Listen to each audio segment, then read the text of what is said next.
Alright, what is up guys? VV back with another video.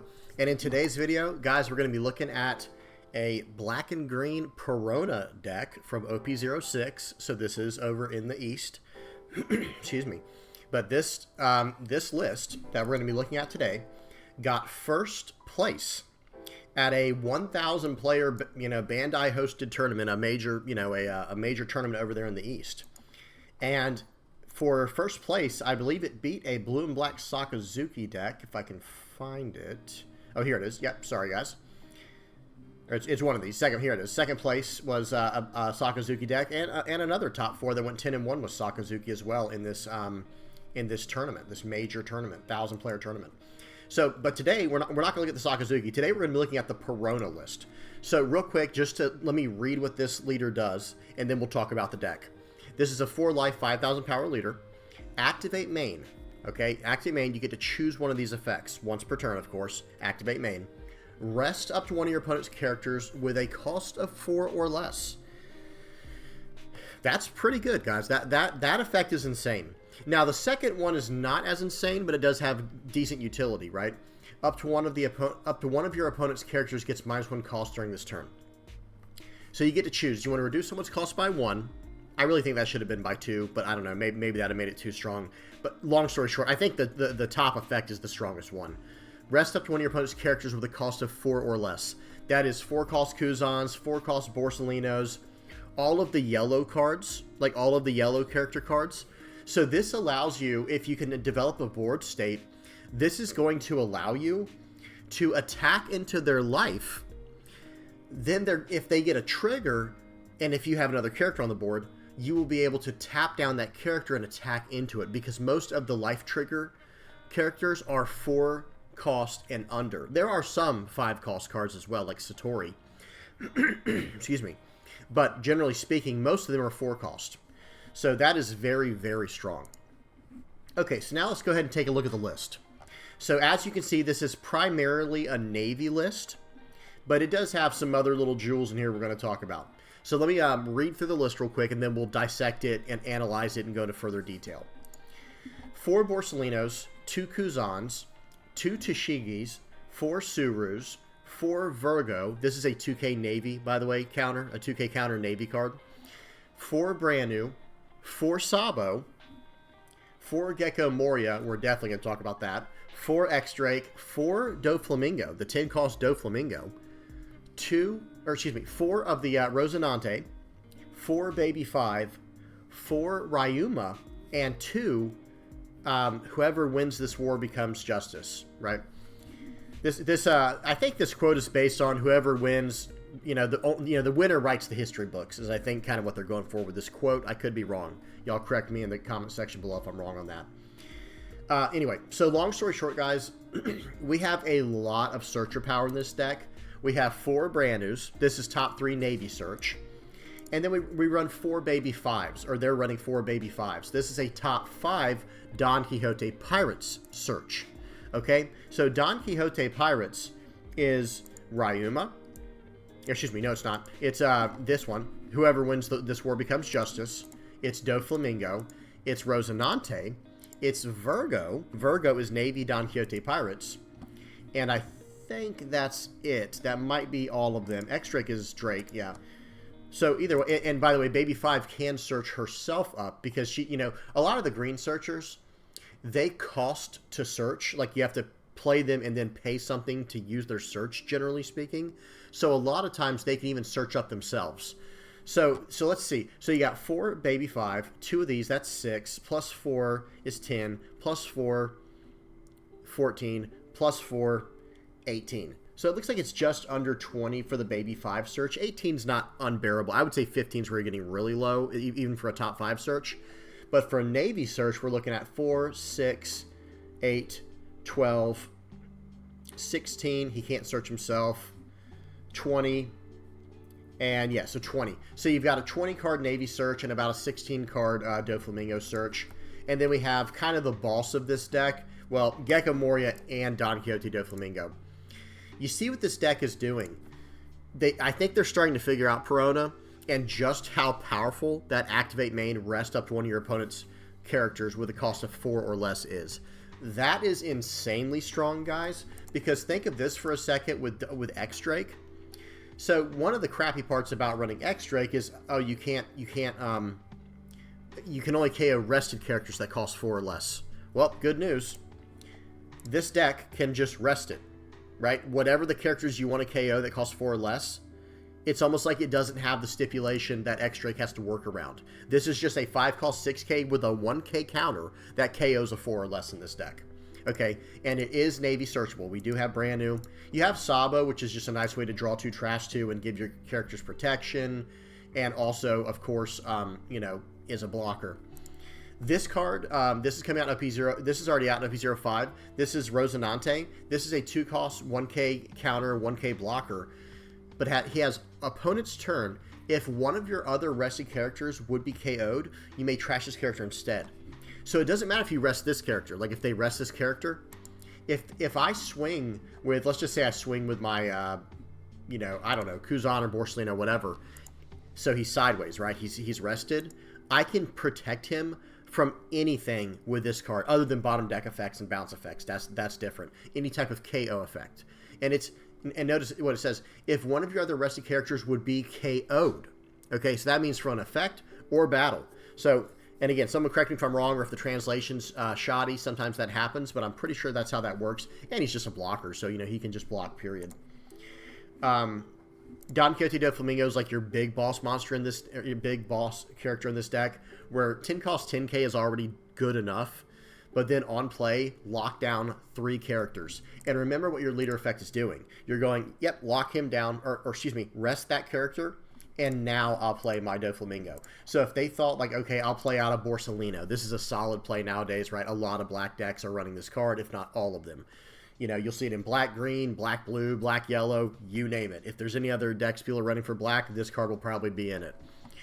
Well, they play this card thinking they're going to be safe. Nope, not really, because I'm just going to rest it with my leader's effect, and then I'm just going to lock it down and establish a 10 cost 10k and just time warp into my opponent's next turn.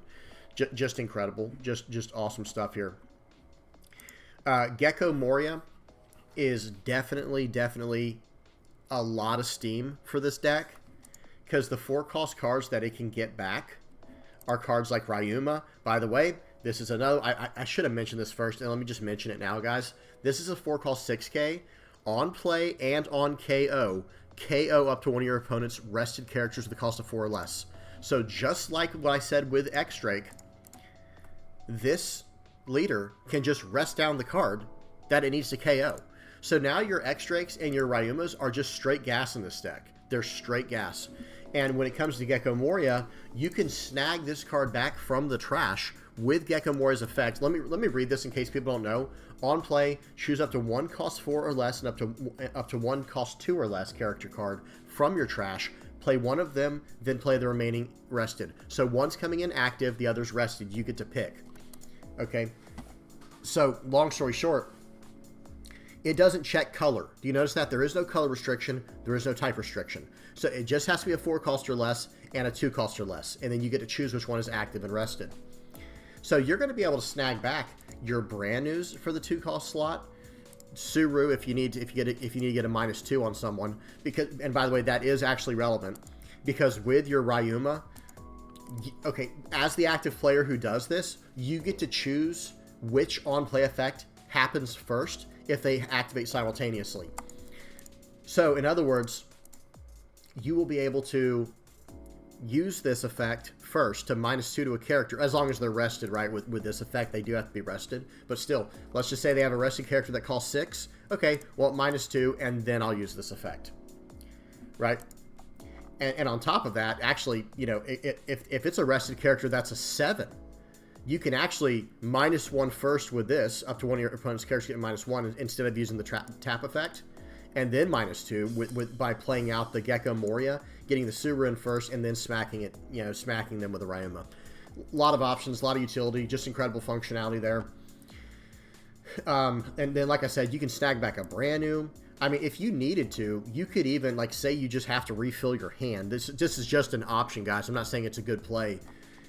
You can literally play out your Kuzan rested, and then play out your Baby 5 unrested, and then use the effect to draw 2 cards if needed, establish 2 bodies, well, 3 bodies, because Gecko Moria, and so on, and try to get to your Doflamingo to finish out the game if needed. There's just so many possibilities and so many options, guys. And Rosinante, by the way, that's another incredible card. Remember what I said. This on opponent's turn effect, it doesn't care if your Rosinante is rested. So you can have this card interplay rested and have your Borsalino interplay unrested or active, and now you have a blocker, and you have a KO cheat effect, a way to cheat KOs. Just so much utility. And again, you're establishing this massive 8-cost 9K, and that's going to get you into your next turn, which will probably be Doflamingo. Guys, lot of really... This is a deck with a ton of very powerful synergy. It has lots of card draw, because look at this. 4 brand news, 4 baby 5, 4 Sabos, and 2 Kuzans. And a way to recycle half of that with your Gecko Moria. Insane amounts of value and potential in card draw here. For those who don't know, this is just a 0-cost 3,000 counter. It's, you know, trash a card from your hand plus 3,000 counter.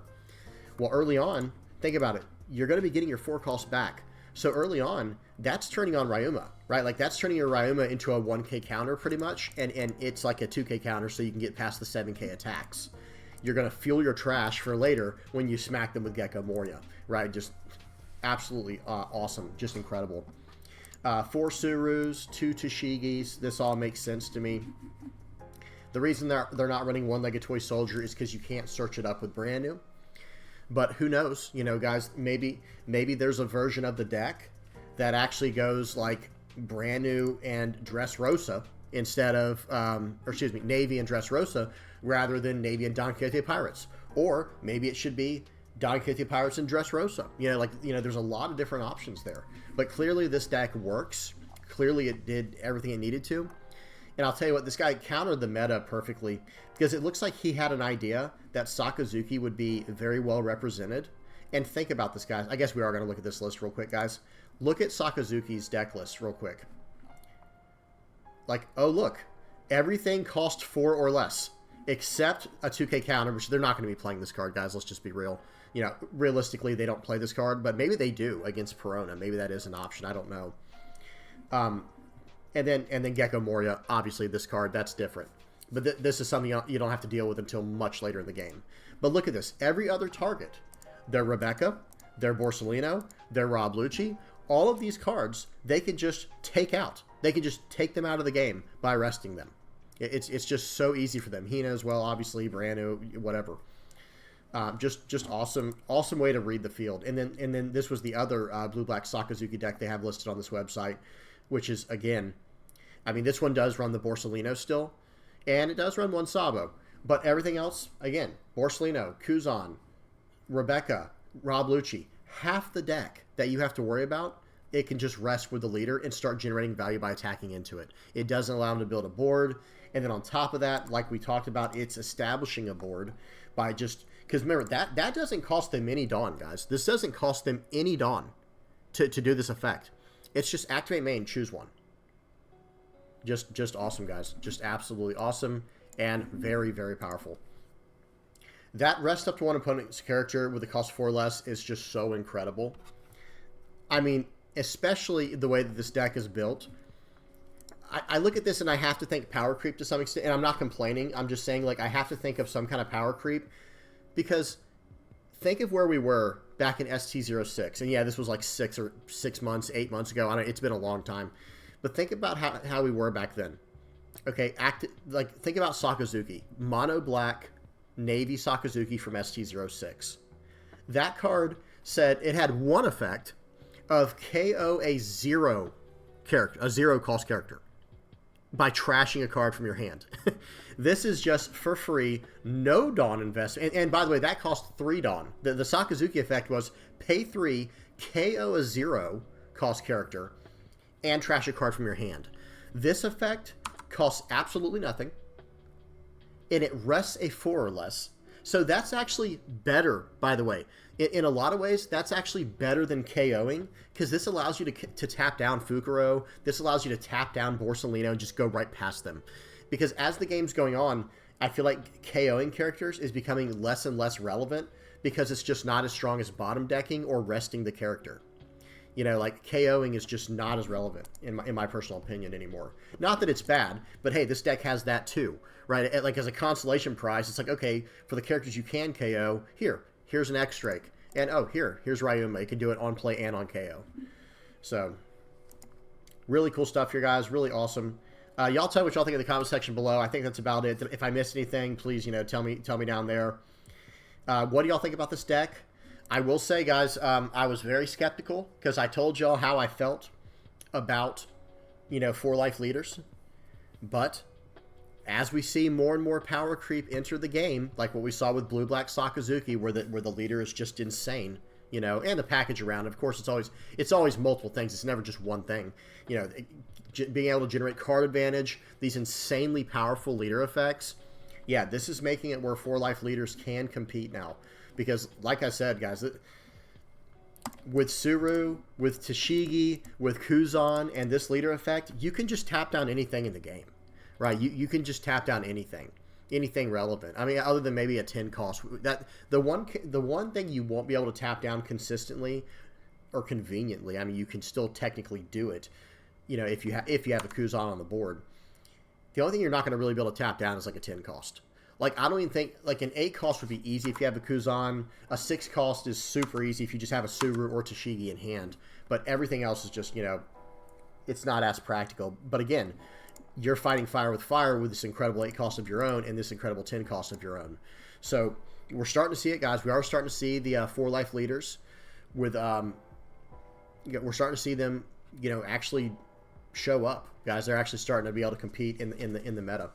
And we'll have to see how this pans out too, because I wish it would say what the matchups were. I'm just really curious to see what all it beat, because obviously, if we're dealing with nothing but 4-life leaders like Sakazuki and, you know, Yamato, however you say it, green yellow Yamato, if we're dealing with nothing but 4-life leaders, then of course a 4-life leader is going to be able to compete, right? That's different too. So I do hope we see more of a matchup breakdown.